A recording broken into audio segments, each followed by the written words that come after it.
Alliance's turn to pick.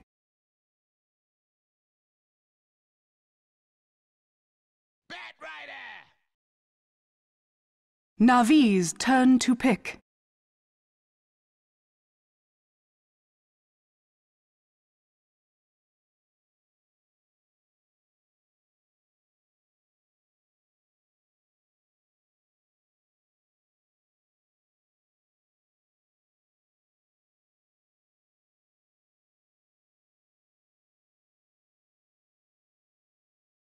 Ten seconds remaining.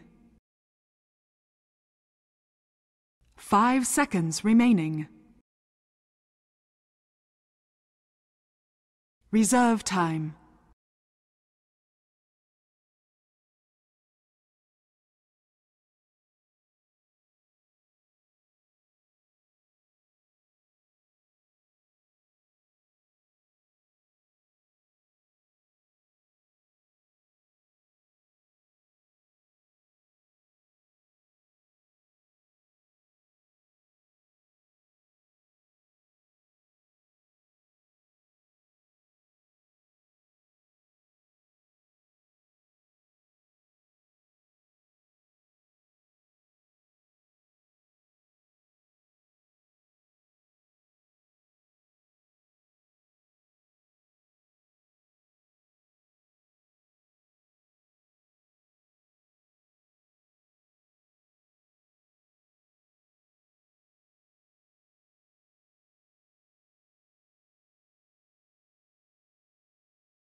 Mirana. Naga, Siren.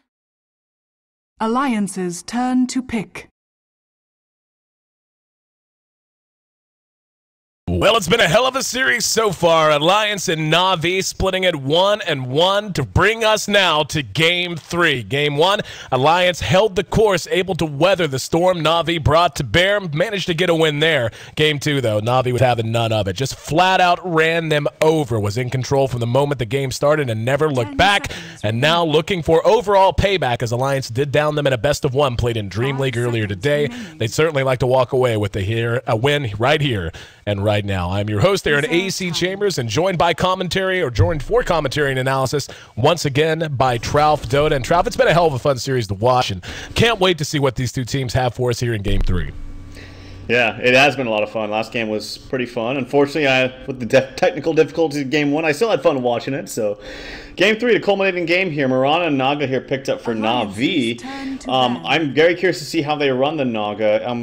I'm leaning towards they might run it more as a 4 instead of a 2 in mid. I don't know if Dendi has played this very recently or if he's comfortable with it. I'm sure he's comfortable with it, but at the very least, I'm not sure if he's played it that often. But that'll be interesting to see. Batrider Chen here coming out for Alliance, so we get to see some Ake Chen. Yep, always love to see Ake Chen, and tell you the truth, if there's a Chen involved in the game with both of these teams playing, it's going to be a phenomenal Chen, and Puppy certainly showed that to us before as well, even though that game didn't go their way. Still saw just how good he is on the hero. I really like what Navi has opened up with the Mirana and Naga Siren. We talked about it in previous games, just how wide open the Mirana happens to be in particular. And this is, again, just looking ahead as we get closer and closer to the big tournament season coming up, and we're already beginning to see glimmers of it with ESL and, of course, TI looming over the horizon. I think more teams are going to begin to prioritize picks like Mirana, like Naga Siren, just because it's impossible to know where they're going to end up running them. Batrider still has some options available to him, but once you see a Batrider Chen, it's pretty clear what's going to be going down. At best, you'll see Batrider maybe wind up in mid, even though he isn't all that common in that position anymore. But yeah, both teams, for the most part, still certainly wide open in what playstyle they want to draft for. But I'm curious. I really want to see how Na'Vi ends up running the Naga Siren in particular. To ban. Yeah, me too. And you mentioned perhaps the bat mid. We don't see it that often, but actually from one of the teams that does play it more often than others is Alliance, because S4 plays it so well in mid. So still a very good possibility. We did see Admiral Bulldog play it last game and had some great pickoffs despite them losing that game on the Bat Rider. And one of the other things too is Naga Siren, whether she's played as a more of a core or support here, it's also a good tool against a Bat Rider initiation. If you're very, very fast with that Naga sleep and you're in range, it kind of nullifies the whole effect of a Bat Rider being able to lasso. It comes into play more often in like defense or like base pushing and defense that way, but it's still a nice tool to have overall against the Bat Rider. There's the Rubik pickup, and it still doesn't tell us a lot, except Curl will be on the Rubik, and you know, it's something he was known for. And just because Rubik fell off a bit as a pick in general, I mean, he's still fairly commonly pick support. I would argue tier 1, tier 2 status somewhere in there. But Kerr's Rubik is still one of the best in the world, and anytime they can get him on that hero, anytime they feel like it's a justifiable pick, they will decide to run with it. Alliance, though, is going to grab Io again, so we saw their success with that plus Tiny in game 1. We'll see if they want to get Loda right back on that same combination. I want to see if Na'Vi ends up picking an Enigma here. Now, in terms of what they want to do, you know you're up against the jungler in Chen. That's going to allow you to play a little greedy if you want to do so. They're going to get the tree instead, so that shuts that down. And I had a really, really nice point to make, but they picked too quick. Thanks, Na'Vi. Appreciate it, jerks. I was going to say you could actually overlap Black Hole with Naga Sleep. It's one of the few abilities that you can reliably do that with, and you can do the same thing with Mirana's Arrow, because the whole arrow counts as a hitbox, and even if it's not timed perfectly, even if it's already technically passed, or at least visually past the target, so long as even a small amount of the arrow is still hovering over the target, when you disengage the sleep, it will count as a very long duration stun, but doesn't look like that's going to be the case. Well, yeah, and if you time it perfectly, you can arrow people before they even get their BKB off if they have it. Yep, exactly. So that's a very strong tool, and that's also one thing we've been seeing a lot. It's just Naga Siren and Mirana picked up together because they do work so nicely together with the sleep plus arrow. Not even if you don't even have a sleep, you can also just use the ensnare plus arrow. But it does look like this is going to be a core Naga. With the Treant Protector here, although, it is Na'Vi, they could do something crazy like an offlane Treant Protector or something. I've seen it before, but I'm very interested in why Alliance picked up Io here. Naga is thought of as a pretty decent counter to Wisp teleports. Treant's also good in that regard as well, as Treant was picked pretty quickly right after the Io. Just simply because it keeps them in place if they decide to pour it in and be aggressive on you. Now, obviously, Wisp has other, other reasons to be picked outside of just the teleport spell, but that's kind of what makes the hero, such a signature type hero. And Storm Spirit picked up here for Alliance. So, looks to take shape about the way we would have expected it to. Shin will be in the jungle, Bat in the offlane, Storm most likely going to end up being run mid, and now it's just a question of who they want to grab up to go with the IO. And certainly tons of options available. CK is there. Tiny, which we've already seen Alliance has no problem running. And Na'Vi actually banned the Riki last time they saw an IO pickup from Alliance. So that's an option they consider on the table as well. This time, though, just getting rid of the Luna. And for Na'Vi, I mean, again, you look at how they want to run this, but you never know. Like, it's still a very ambiguous lineup. You can do weird things with the Treant Protector. You can just mess up your lanes entirely, run weird tri-lanes. You can run weird duo lanes just because of what he's going to give you to help out in other situations. So still looking to figure out what they want to do with this last pick. Yeah, I really like Na'Vi's lineup so far. It's got a lot of tools for everything. Like, Rubik is...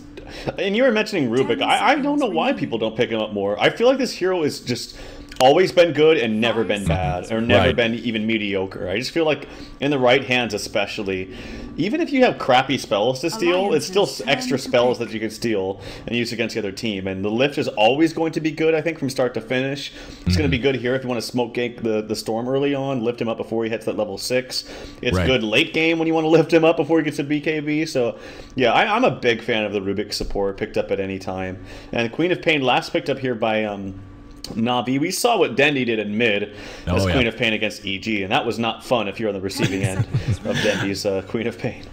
No joke, man. One thing that does stand out, and I don't know that they're going to do it, but seeing the Chin pick up as early as they did, they could end up trying to put some aggression on Alliance, especially with an IO as the other pick out. You see a Chen and an IO, if they, that's going to be a defensive tri lane. And you're going to have a chance to be bullies in that situation. And you can put just about anyone at the front of that. However, Rubik and Mirana makes the most sense. Telekinesis to set up an arrow, very effective. Treant is going to give you the leech seed to pursue if you really want to. And they're just going to go right back to the Tiny. And Tiny, and this is something you kind of touched on in game one, the hero's excellent at a lot of things and being caught by, if you catch 2 or 3 heroes with an early game avalanche host, it's nasty. But he has severe mana problems. He'll have the IO to help with that a little bit. But he is easy to push around if you have the right tools. And then you could do something like solo safe lane farm the Naga, which helps her tremendously. And it's actually going to be Funnick on the Naga. Havos will be playing the Mirana on the 1. And yeah, I want to see... it's so hard to call. I think they could get aggressive here, and I think they have a really nice chance to disjoin Alliance. It's just a matter of what they feel like their early game goals are going to be. Yeah, they could get aggressive here. They could do something even weird, as you mentioned, like Rubik, Mirana, Treant aggressive with a solo short Naga. And Funnick is playing the Naga here. But again, they have a lot of options. I kind of fear for Alliance. Like I'm actually favoring definitely Navi's lineup here. And they just have so many tools now, especially against Tiny's last pick here. Every hero on Navi has like multiple ways to either kite him or stun him or keep him from moving around. And if you're stopping the Tiny from moving around or stunning him or slowing him, that hero is honestly not too effective. So as far as item builds for Loda here, I'm sure Loda's going to be playing it. Yeah, he is. I think BKB is definitely going to have to come out sometime in the mid game. And I think for Alliance, their game plan is they need to push down towers fast and put aggression onto Na'Vi, because if they're not able to really jumpstart this game, I feel like Navi's heroes are I just feel like they're better this game. Speaking of Na'Vi, they feel like their heroes are better at level 1, or at least hoping to put them in a better position, as they've smoked his 5 into the enemy jungle. Ake's going to be out in front, and this could get ugly. Nope, he's staying very safe right at the edge of the steps. Thought maybe he might run out a little bit, but Havos is there, Puppy's there. Havos has not put a point into anything yet, and we'll go ahead and steal Sacred Arrow, and decides to shoot that off. Ake missed by it, and it looks like the rest of them are withdrawing. Dendi's actually swapped onto the Naga Siren, by the way, and Funnick's now on the Queen of Pain. And I think they are going to get aggressive here. Yeah, they're going to run Dendi mid on the Naga and solo safe the Funnick's Queen of Pain. I think this makes a tremendous amount of sense, just because of how effective they're going to be with telekinesis into the arrow. Tree gives you that extra sustain you need in the situation to feel like you can hang and bang a little bit longer, and more importantly, just how weak it's going to feel. But Alliance looks like they're ahead of it. They're going to go ahead and swap. They're moving EGM and Ake now down to bottom with Loda, so they're going to dodge this tri-lane as much as they can. We'll see if Na'Vi wants to swap as well and just run head on into it. Yeah, and imagine it just comes down to how fast can Na'Vi sniff this out, because if they react quick enough, I feel like Alliance is either going to just sit back at their tower and not farm, or they're going to have to switch up again. And here comes a smoke actually from EGM and Ake, looking for something. Perhaps they're anticipating the other rotation of Na'Vi and they want to catch him in that, or they just want to gank out Dendi here mid. But there's early boots onto Puppy, and again, if he's able to anticipate what Alliance is doing, he can maybe capitalize with, he hits for freaking 85 damage, and now he has boots. So they're not quite sure what they want to do yet. They're waiting for it. Dendi taking a lot of damage from S4. Interesting early game here. Ake found a good creep. Got a Centaur level 1. Let's see if they want to make a run at it. Dendi's sitting at half health and has no more regen. S4's eating a lot of damage. Here comes Puppy to help out, and they anticipated this perfectly. S4 runs forward. He may end up being first blood. That was so well executed from Na'Vi. They knew it was coming. There's going to be a stomp from the Centaur to turn this around a little bit, at least buy them time to restabilize. But that's just Puppy being so good at knowing the feel of things. He looks around and goes, we're not in lane, they're not in lane. What's the likely target? It's the Naga Siren at half health with no regen. And because of that foresight, they get a first blood. And it's on Puppy, too, who had only just the boots. So if he wants to get the arc boots up quickly, he's going to have it. He's only got 300 gold away from that. And one of the great things about bottom tri lanes in the aggressive lane is that if you decide to leave her, she's fine with it. Like, she can hold her own and just do her own thing solo, because it's already a somewhat standard hero in the offlane by herself. So Kuroki doing some side lane pulling here, getting some extra experience. He's going to ding level 2. So yeah, I think this is going to go well for Na'Vi here early on. Ake and Puppy trading blows, and there's a stomp to buy a little bit of extra time. I'm regrowing. And it looks like, actually, I must have hit a hotkey that was incorrect. I never did switch it to the full in-game plate, and there, now we have. But the first blood worked out quite well. Yeah, and, unfortunately, I think whenever I went to switch one of the other things, I must have switched it back. But either way, we are 2.5 minutes in, and Na'Vi in excellent shape. S4 is eating more damage out of mid, and they're going to be able to pursue him down. But Dendi able to make it away without taking a single tower shot. But early on, it's 1-0, and Na'Vi continuing to just stabilize and look very good. Yeah, and even in this bottom lane, like, they started out with this kind of mind game play of putting Loda down there to try to dodge a tri-lane, but when you're dodging a tri-lane, you're also now facing up basically now it's a 1v1 matchup of Quap versus Tiny. And this is really bad for Loda because Quap versus Tiny is bad. It's like Quap loves these 1v1 matchups to begin with. Not to mention it's a 1v1 matchup that's a melee versus Quap. So, again, this is what I talked about, is if they respond, if Na'Vi responds, yep, it's just going to have to be another rotation that they should have started with in the first place. So, unfortunately, Alliance is at the back foot here early on. Avos came very close to getting a solo kill right there. His arrow ended just pixels short of connecting on Ake. And Bulldog now hooking up with EGM and Loda. Under attack. There's an arrow. Oh, that actually caught the creep. Barely missing on S4. So Havos twice robbed of very good arrows.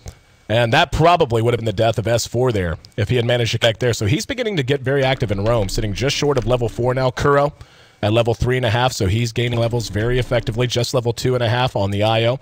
And Loda sitting just south of level 4 at the moment. But in terms of CS, we can see he's not in the best of shape. He's at just 9 CS. Compare that to Havos 12, and more importantly, to Quap's 16 and the 17 out of Dendi in mid. Yeah, this is a complete, like, other than the first little couple of waves that Quap had, that now he's completely free farming, left all by himself. Oh, missed a couple CS there, unfortunately. So, but nonetheless, should be fine as far as getting as much farm as he can.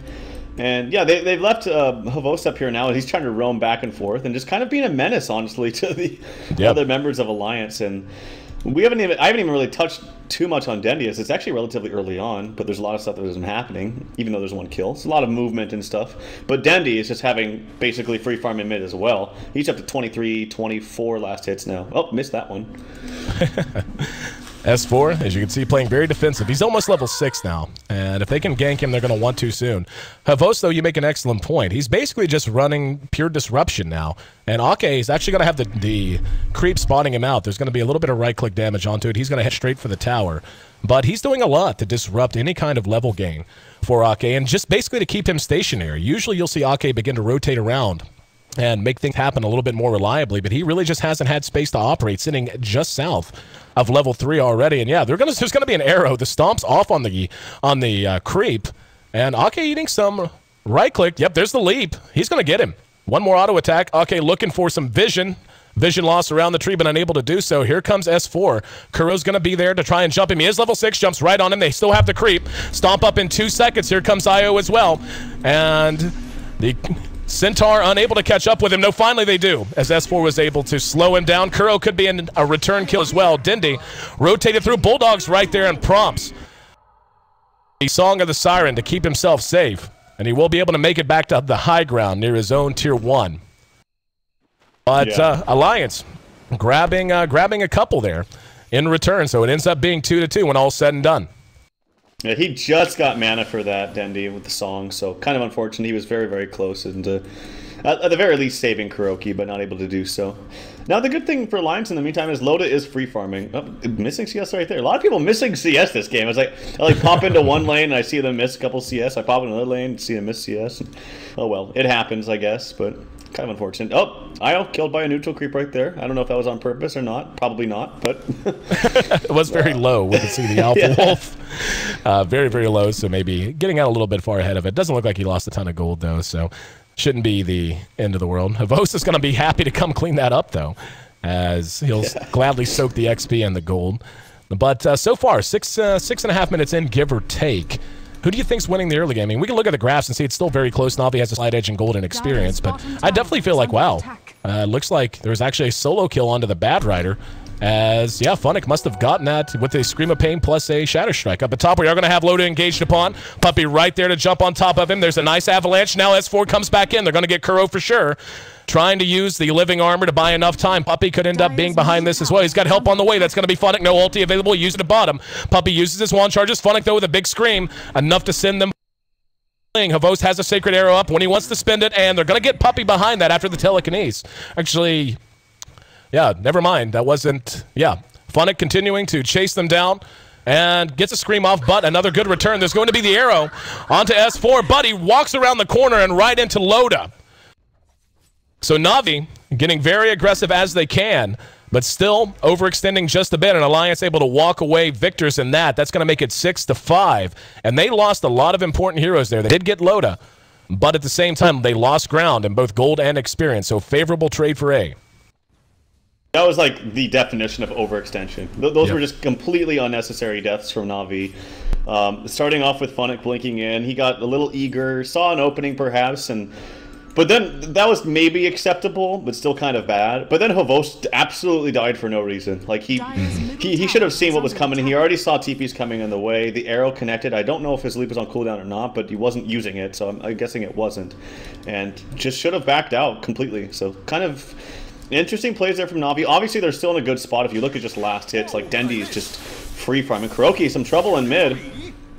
In mid, we can see Kuro caught by S4, gets the telekinesis off, and not level 6, so can't steal anything. There's the living armor to keep him alive a little bit, eating his way through the trees. There's an ensnare from Dendi, and Kuro buying enough time, and they end up trading 1 for 1. And S4 did get credit for that kill, did get the gold and the XP before dropping the Dendi. However, feeding Dendi a kill is never a good idea. Bulldog's right there on top of him, not yet level 6, just short of it, actually, and they're going to sleep him. He's at half health. Here comes Funnick, Sonic Wave up in 3 seconds, and let's see if he wants to spin it. There's a Shatter Strike, not even going to need it. Riptide with the Leech Seed. Enough to secure another kill. At top, we can see Alliance is trying to split push around, but the Glyph was deployed. And Funnick, holding on to his ult, might rotate up and try to punish them for this. We can see he and Puppey thinking about it, but looks like, yeah, they're just going to take their time and slowly reset. Yeah, when you said in mid how the living armor is like saving Kuroki a bit, it saved him a whole shit ton. Like, yeah. It completely mitigated so much damage. Actually, action on to Dendi from S4. He's got a very large mana pool. Might be able to get this kill, but living armor comes out. Look at the damage from the illusions. And S4 has to retreat. Wow. The courier was way far forward there too, and there was a moment where it was sitting right in front of him. He didn't take a shot at it. 7-7 though. It's a tight one. Ake, under cover of smoke, has 2 good creeps coming with him. That'll be a Dark Troll Summoner as well as a Centaur. Dendi, no regen. And here comes the relocate. Showed off for the first time. Dendi's going to be saved. Maybe. Nope, there's the net. And they are going to be able to just blow him up in an AoE. Here comes the reaction. That's going to be Funnick. Sonic Wave. Caught 3. S4 trying to jump back on him. But with the Moonlight Shadow up, they need to get out of there right now. And we can see the relocate gets 2 to safety. S4 not so lucky. Havos uses a Starfall. They get S4 in the water.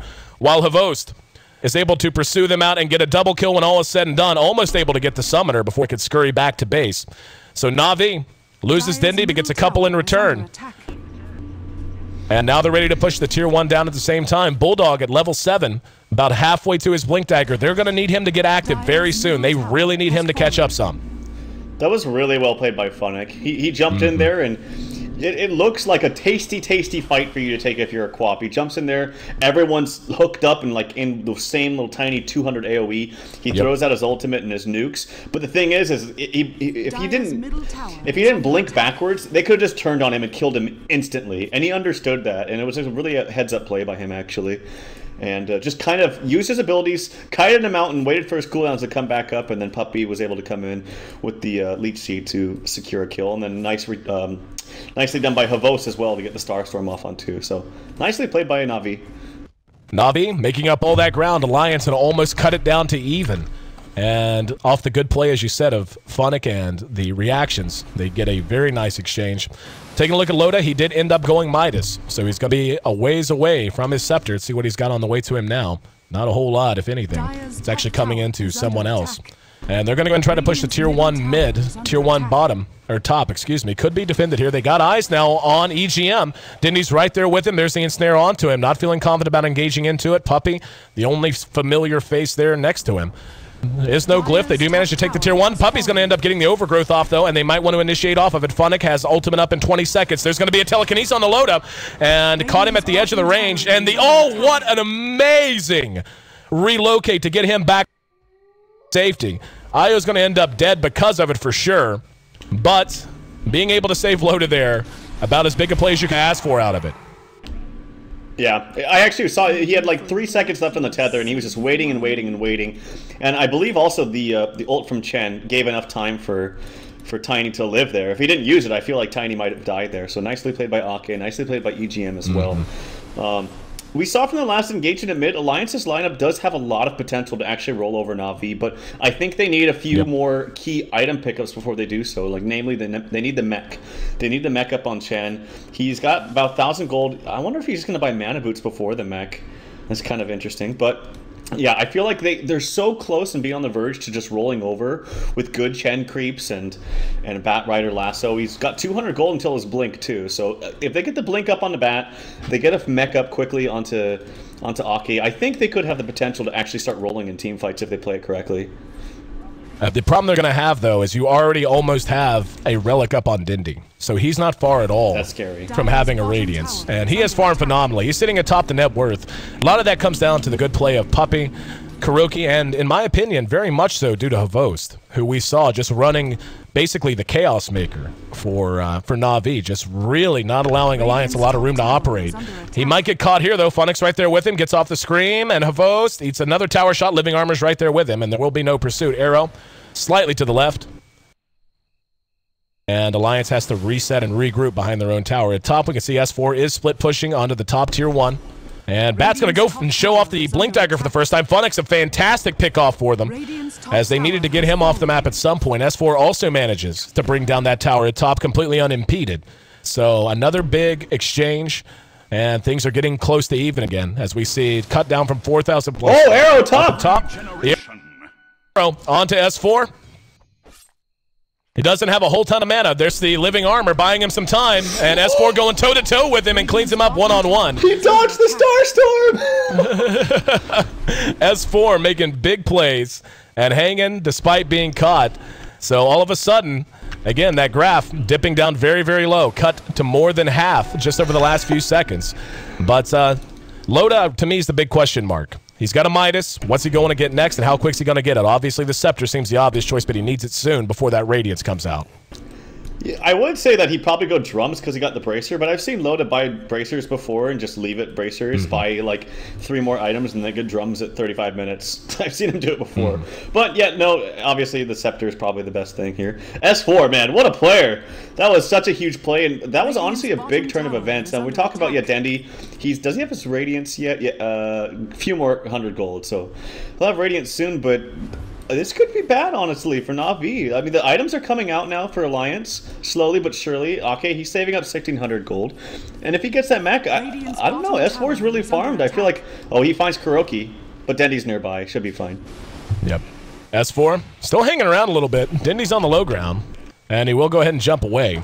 Down at bottom, we can see Loda and EGM once again pushing into this. There's going to be a relocate up the top. They're going to go for this. Funnick in trouble, got off the Sonic Wave, but that was just a death rattle, as he drops very, very quickly. Down at bottom, they're going to be sending at least 1, if not 2 back. Puppy's going to be right there to receive EGM.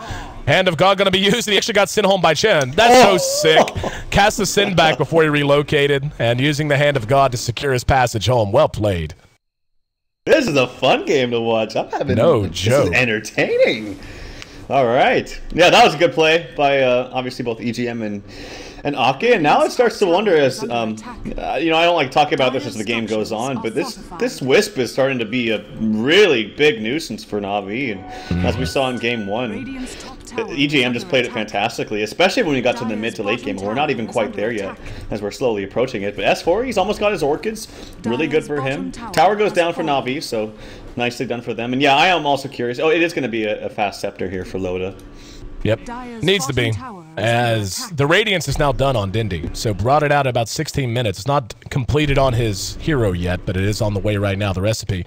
Funnick there to scare off S4, take a little bit of free farm, but here we go. There's that Radiance, so 1640 the moment it's completed in his inventory. And now you have tons of questions to answer if you're Alliance. How quickly do you prioritize things like BKB?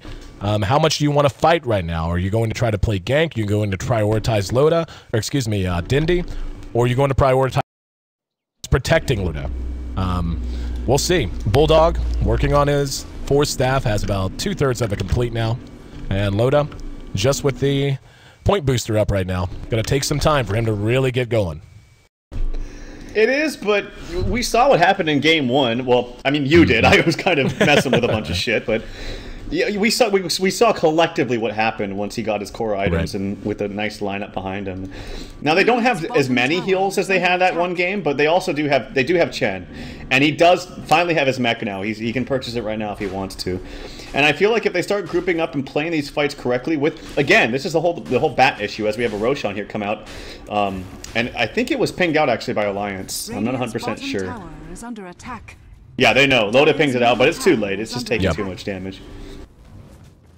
Puppy, by the way, did pick up a Blink Dagger, and that's a really fun pickup for him. It just goes to show you how much they're going to prioritize getting the jump on Alliance. I mean, initiation's always important. You always want as much of it as you can have, but putting that ahead of something like a Mechanism, which they could have had up by now if he had decided to go that direction, is what makes it a little bit curious. I don't know if mech helps him that much, honestly. Oh, never mind. They actually have it. Okay, no. They have it on Ake. I was curious. I was going to say I didn't think Ake had it either, but he does. Yeah. Oh, or were you talking about mech on perhaps Treant instead of the Blink? Yeah. I don't know if it helps him that much, honestly. I think if Alliance start to initiate a team fight, the mech, I think Navi's game plan here, what I'm trying to say is that they need to initiate themselves and burst someone down with like him blinking an overgrowth, arrow, burst someone down, and then use your spells effectively that way. Wait for Naga to do as much, long duration damage as you can in a fight. Because Alliance, I feel like, just have better tools in a team fight right now, especially with big item pickups coming up. Blink Dagger happened about 6 or 7 minutes ago. Mech now online. S4's maneuverability in team fights. So I actually prefer the Blink here over the Mech for Puppy. I think it's a smart pickup for him. Yeah, I could definitely see it going either direction. We are going to have Moonlight Shadow used by Na'Vi, and mid is being pinged. It looks like most of Alliance is moving in that direction. Up, there's Puppy showing off the blink. Force staff on Bulldog buys him a little bit of time. Havos is right there, gets the Starfall off, and there's going to be a lasso on Havos. They're going to try to re-engage off this Sonic Wave caught too. Here's S4, but he is interrupted by Dendi. Using the Song of the Siren, has that Aegis up as well, and trying to do a little cleanup job as the rest of Na'Vi retreats, but very fast reactions from Alliance kept that from being much worse than it ended up being. Now they're going to be on the charge. We're actually going to see a jump straight on the Kuro, and there's the relocate as well. Great avalanche, Katu. Arrow was there and did catch Loda, but not before the avalanche went off. Havos now trying to make a run forward. EGM's right behind him. He's going to be heading back from whence he came, but the rest of Alliance just going to go ahead and loop back around. Dendi moving on up to the Ancients, and probably needs to be very careful. And he is just going to go ahead and retreat for the moment, bottling up a regen rune on the way. But that's, this is the same thing we saw before. Their reactions are just so good. They have such global presence. S4 with his Orchid up now is such a nuisance to heroes like the Queen of Pain, like the Mirana, and so on, that if Alliance can just get the advantage, and I thought Bulldog, nope, never mind, did have Lasso available. Yeah, it's cooling down. It's very, very close. He has it up in 2 seconds now. At the very least, Navi's been doing a good job, in particular Puppy, as far as keeping these towers intact.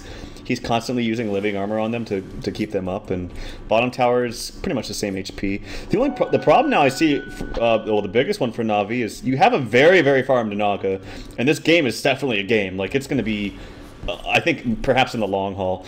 But Funnick has like no farm. He had such a great start with early CS against Tiny, and then they left the lane. He had the unmitigated free farm, but all he's got is the Ogre Club. Thought as Loda's getting initiated. It's there. Onto Loda. EGM's there with him, and they're going to try to chase him down. Dendi might have bitten off a bit more than he needed to. Here comes Avoso, ready to re-engage. Dendi's still up and fighting. Funnick there to join them. They managed to get down EGM, and here comes Ake, sending Loda home, and he will end up trading himself away as Loda makes it home via the Chin Express, but still a couple of big bring downs as they're now going to be able to pressure this tier 2 top at bottom.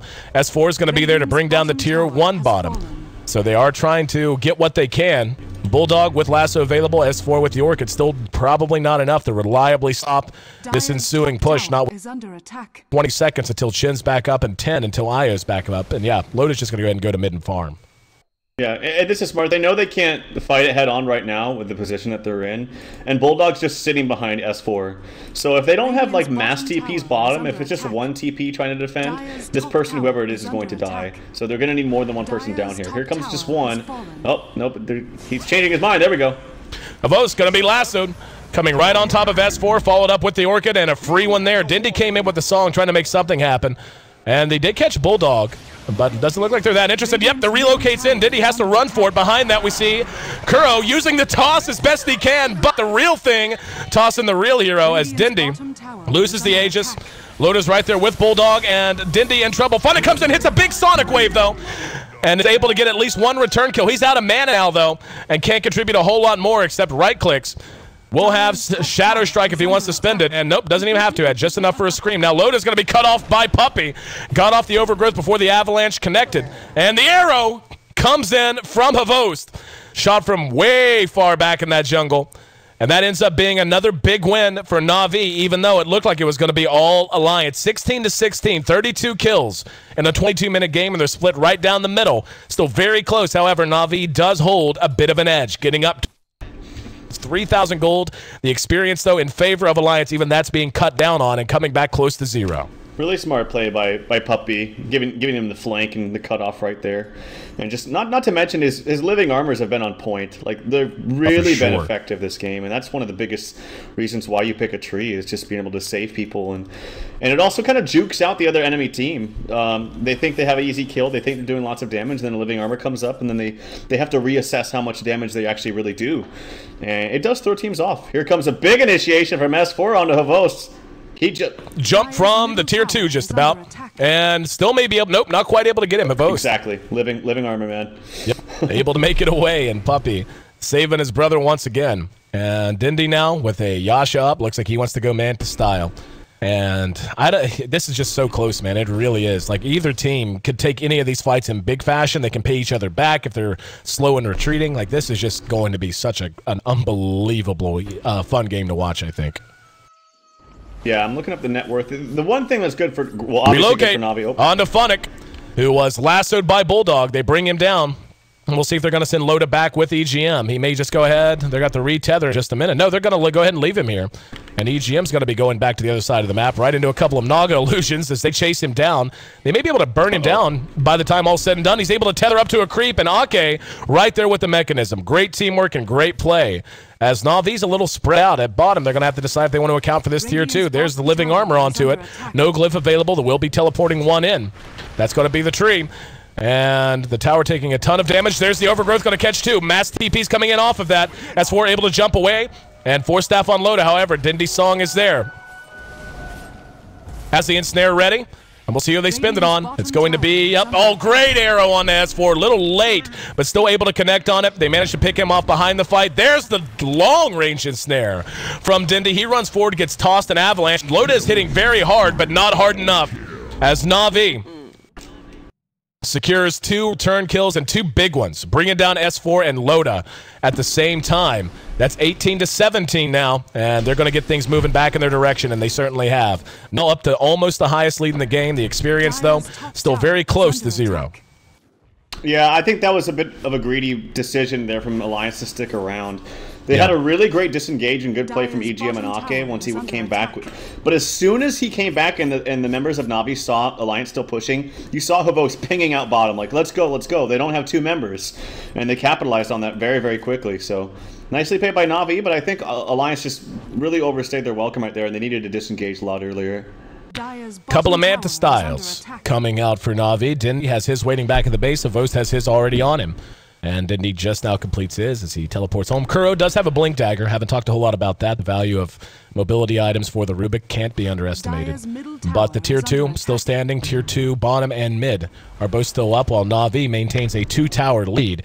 And really, you know, if they can get Funnick back on track, he's got his BKB, which is certainly going to be nice. But as of right now, he's kind of a one-trick pony. He's nowhere near a Scythe of Ice. And he's not really contributing a whole lot else. I mean, even if he had something underway like a Lincoln Sphere, at least you could throw the Lincolns onto one of your heroes if you need to. But as for now, not the case. There's going to be a smoke, though, as they look to catch out S4. So it'll be tough to execute. They got him with the lift. And the overgrowth there, and they burst him down immediately. They're going to just take off down mid lane, and Alliance going to have a hard time fighting without S4. Dire's middle tower is Absolutely. under attack. Here comes a potential backstab. Does he have a buyback? He does. Yeah, Yep. buyback. Lasso onto Kuro, dragging him back. There's going to be Funnick popping the BKB. There's the overgrowth as well. Chim pops the Hand of God as they try to pursue out EGM to the high ground. Havos heading that way as well. They will be able to catch him out, but behind that, they bring down Puppey. That's a 1-for-1 trade so far. S4 bought back, as you mentioned, slowing down his progression a bit, but allowing them to maintain the tower. They're not done, though. They find Kuro tucked up near the Dire side secret shop and kill him off. Over in the jungle, 20-19. Na'Vi forcing a buyback. You can consider that a bit of a win because all they lost were their supports. Yeah, not bad. At least they were able to get something. But Alliance, the problem, it still stands, though. Dendi is farming out of his mind. His net worth is almost 5K over that of the top one for Loda. And it's just going to continue to get worse. S4 trying to find initiation on the Dendi. He does have his 30-second cooldown song. Or not 30-second, but 60-second cooldown song on the Siren, level 3. Here we go. Yep. Loda going to be sent home. Going to turn around and do what damage he can. But, okay, getting off the send-off before they could catch up with him. And Na'Vi regrouping once again. Taking a look at the Roche pit, we can see he is up, and that might be their decision. We'll see if that's where they want to go. Arrow shot behind things. Will catch nothing but a creep. And they are moving back down towards that bottom tower in very rough shape. Loda's going to be there. If Loda shows his face, he shouldn't be showing his face anytime soon, though, as the creeps are quite far ahead. And yeah, they're going to go ahead and at least flirt with the idea of taking a Roche, and S4 is going to go ahead and split push top at the same time. Yeah, it's just starting to get scary because... Like, Dendi was farming really well from the get-go, don't get me wrong, but it seems like in the last 5 minutes it's just absolutely skyrocketed. And that's what happens when you have heroes with illusions, because once you get more farm, those illusions farm even faster themselves. Aegis goes to Havos, so that'll be good for him. But yeah, his farming capabilities are just ridiculous at this point. He has 260 CS. Yep. His GPM is actually right at almost exactly 150 more GPM than Loda. Dendi's going to spot Bulldog here. There's going to be the immediate lasso, so the reaction coming in is relocate. Ooh, nice. Right place at the right time. Rather be lucky than good sometimes. We've got Ake being pursued by Havos in the meantime. He's used his Manta style. And Ake throwing the net out, not going to matter. One last auto attack, all it took. And Loda was on the way in case they needed him. But they end up going 1-for-1. Shen for Naga, still a win for Alliance there. He actually almost lived. If you saw his clicking, the activation on his ult just came up, and you could see it actually being cast. But he wasn't able to get. Yeah, it was so damn close. But unfortunately for him. Grab on EGM. Radiant side jungle, trying to be cute. That's not your jungle, EGM. It's Navi's, and they're not happy about you being there. As he biffs it and takes a hard ride back to the fountain. 22-20. Alliance losing 2 heroes very quickly, and Na'Vi is actually crossed back over in favor of experience. Very, very negligible 30 minutes into this game, but the gold is getting it to the point it's not. 7,500 for him is huge, especially when 5K of that is basically built on the strength of Naga Siren. She is so far ahead. Has fallen. You see the stat on Naga? Holy crap. That's insane. Finishes all the time with over 600 GPM. Crazy, but also believable, I guess. It's a hero that farms out of control, and Dendi's doing the same here. Has his bots, has his Manta. How much gold does he have as well? Another 3,200, so possibly a Diffusal, possibly a Butterfly. I mean, obviously the whole shop is his oyster, so going to be a good game for Dendi. But again, Loda, he's starting to get a lot of farm himself. His net worth is 13,000, so good in its own right. And it's actually going to be straight tank. Picks up a Reaver. Finally, that mech comes out for Puppey. So, just because he wanted the Blink Dagger first doesn't mean he didn't want to mech at all. Dendi picking up the Reaver, and one would imagine it'll be on the way to a Heart. And I don't blame him. The Radiance damage is doing its job right now. They're going to end up probably forcing a BKB out of Lotus sometime soon, although he does have the plate mail on him already. So, very likely to be something like an Assault Cuirass. Going to be prioritized ahead of that. They may collapse on Alliance here as they move under. It's going to be double smokes, as Alliance has a couple. They're going to end up being caught in the back here, and Kuro and Puppey are both there. Puppey's going to lead the way, using Nature's Guise. The rest of Alliance is here, or excuse me, of Na'Vi is here. And Alliance could lose a couple of very key heroes here if they're not real careful. They have to fight. They have to fight or everyone's dead. Yep, and here we go. There's the overgrowth. Got all three. Funnick, though, was disjointed by the stomp off of the shin creep. Sonic, we've only caught one. They're going to try to turn around with the mechanism. There's a lasso onto Funnick, dragging him back out of the fight. Here comes Avos and Loda just chopping wood at this point.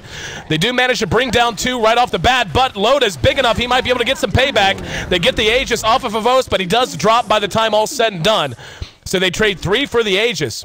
And they're not done. Bulldog actually will be able to get away. Thought they might be able to catch him, but didn't know exactly where he went. That's going to be a BKB pickup on Bulldog as he makes it home safely. But another big win for Na'Vi. Yeah, it's starting to get to that tipping point, man, where Naga's just getting way too much farm. She's doing way too much damage, and now with the Heart coming up soon, she's going to be that much harder to kill. Puppy also has a mech also after the blink, which is going to be good for him. You have a living armor to work with.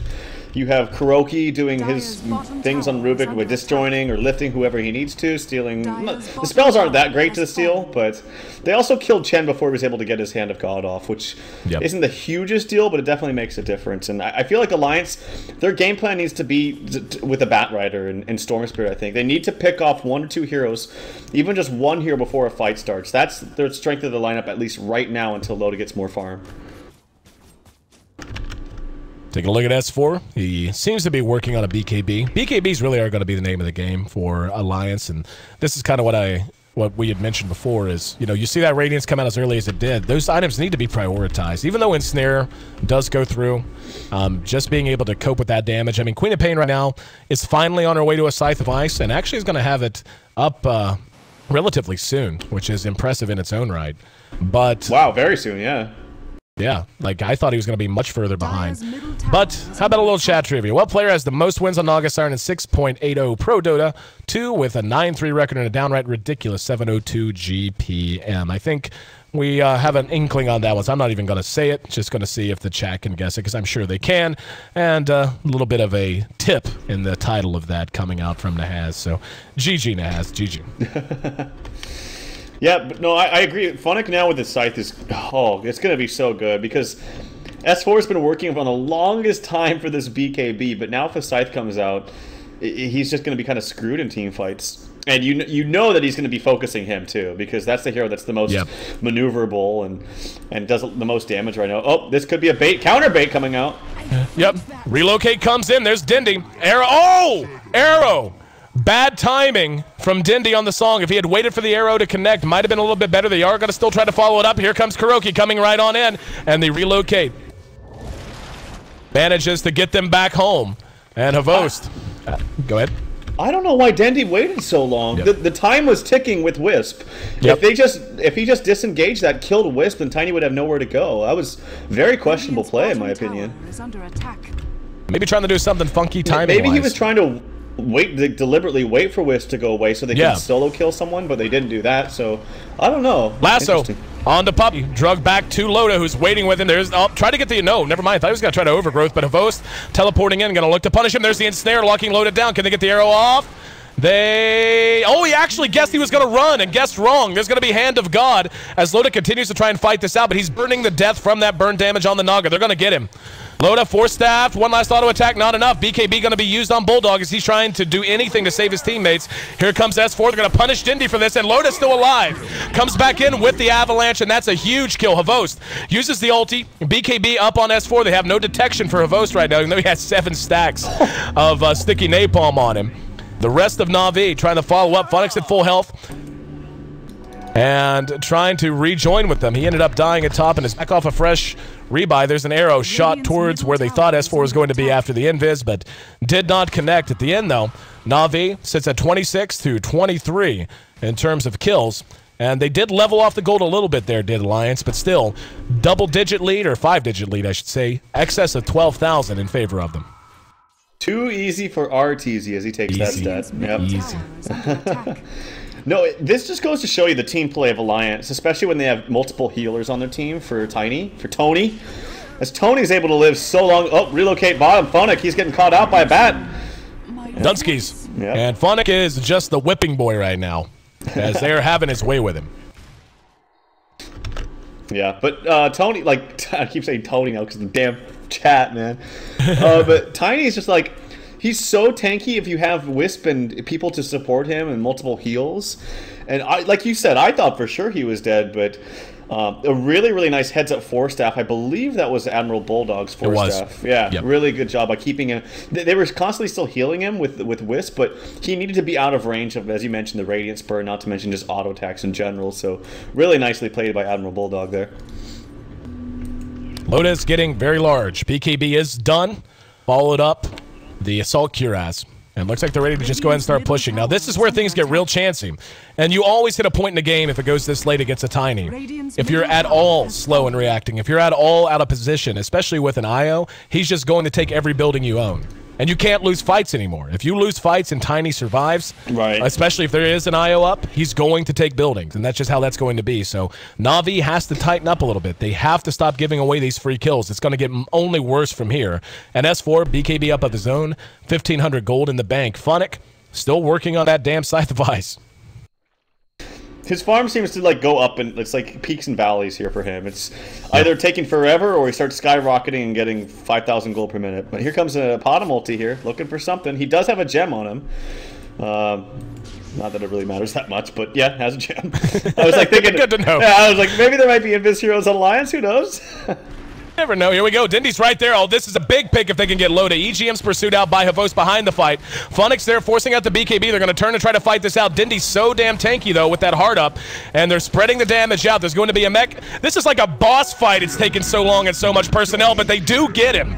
With that BKB up, that's seriously how it felt.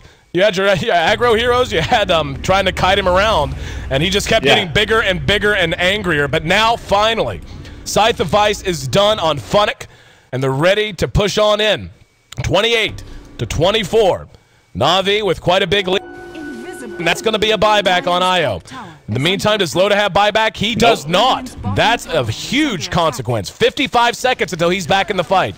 EGM trying to use the spirits. Dendi shrugging it off. There's an instant onto him. Oh, Bulldog comes in. And wow. Kuroki stole the toss and tossed him back. What a play by Kuroki. Oh, that's so sick. And now with him down and Loda down, yep, I agree. And here comes EGM trying to do what he can. Ern keeps him alive just at the back of it, but they're losing buildings left and right. Dire's top barracks. And Na'Vi looks to have taken this one with a little bit of style. Dire's middle tower is under As there's a buyback finally on Bulldog. Still 20 seconds until Loda's back up. They will glyph it to buy as much more time as they can. Lasso's still available. As Bulldog tossed out of position by Kuro.